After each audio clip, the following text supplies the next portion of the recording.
Hi, my name's Philip Chambless.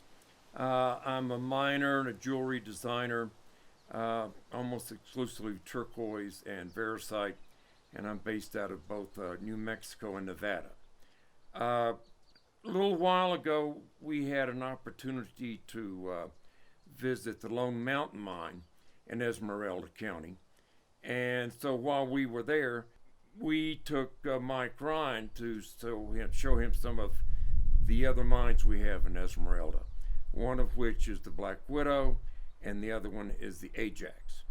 The Black Widow is one I operate with Richard and Helen Shull, and goes back a good ways. 1908, I think that it was originally located as part of the claims held by a man named Lee Harris. The Ajax goes back really to about the same time period. I think it may have been what we call Ajax these days, could have been part of the LA Gym Company claims. And Carl Reich definitely came in and located those and held those for a good number of years.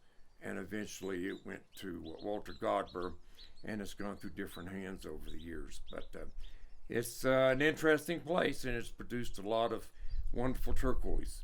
So that's what we're going to be looking at, is those two mines right now.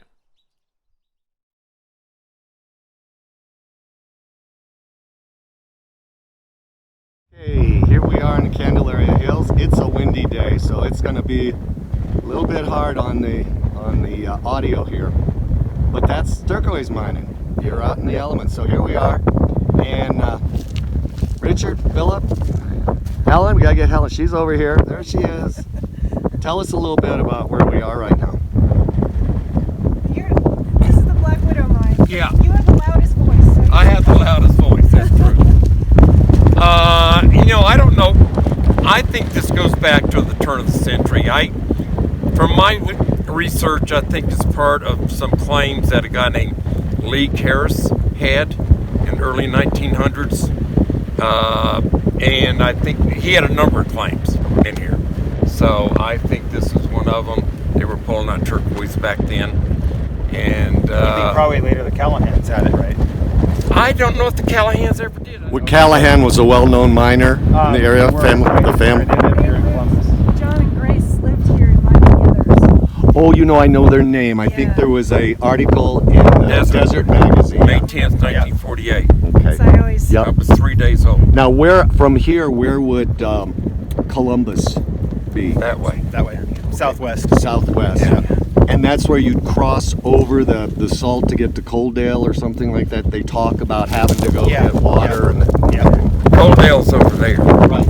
Yeah. Okay. Yeah, and Columbus goes back to 1860s. So it's an old. So that's going back Comstock. Right? Yeah, I guess so. There was a big metal rush in the Candelaria Hills at that time. Actually, but the most part, it was the salt flats. That was their big. Started with borax. Yeah. And then the silver mining. Borax Smith actually was in here first. Yeah. And then did the borax mines in California. Well, isn't that kind of the case here that oftentimes, certainly in the early years, it was, miners mine for minerals. They're just looking for They're opportunists. opportunists and what they can find. And early times, turquoise was no market. So they just kind of keep it in the back of their mind. Oh, there's turquoise there. And then when the market changed, that's when the interest started to develop. Yeah, absolutely. Well, we were talking earlier about Ed Naselrod, and that was one of his quotes, is that he actually was looking for silver or gold. And he didn't start out wanting to find turquoise. It's just he told me that was the one thing he could mine that would actually, he could find enough to pay the bills. And then he became a freak about turquoise from that. But he originally was looking for gold and silver. But what's interesting about this claim is that we're actually in the middle of a giant iron ore deposit. Yeah. Yeah, this was an iron mine. Well, you can see the red. There are some shafts up over here. They're mining iron, and a corporation had a plan to redevelop this as an iron mine.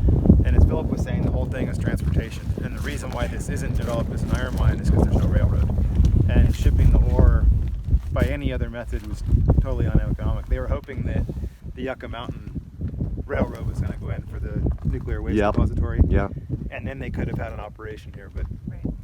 Now I'm going over here. Now this is your clip for the turquoise, right? Going around here and going down here into the actual down where the good stuff is, right?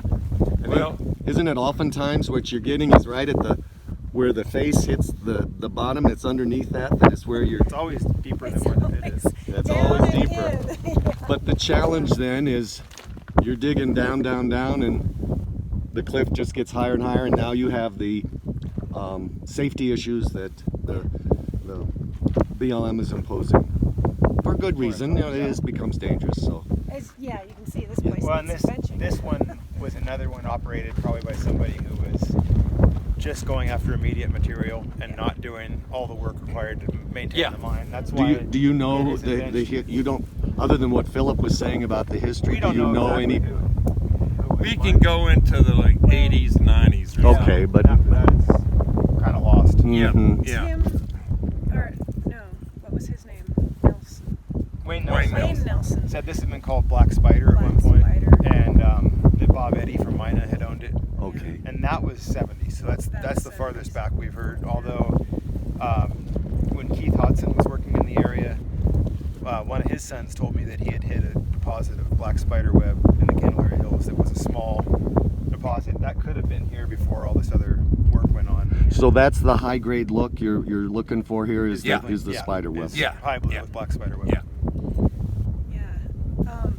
After that, after the 70s, it was Kelly McGinnis. Well, actually, it was Alan Chambers had it Yeah. at one point. That's right, Alan had it at one Yeah. point. And then McGinnis. Yeah. So it's had a history of a few different people working it. So it's produced. Yeah. Yeah. It has. I Yeah. can show you. Yeah. Let's take a look at what you got. Yeah. And one reason we don't know is there are a number of turquoise ferrocite mines, and you have a description of what, but it could be here, or it could be on the other side of the hill here, or it could be any number. So Is this also veracite? no, No. never It's all found just- ferrocite. Just turquoise.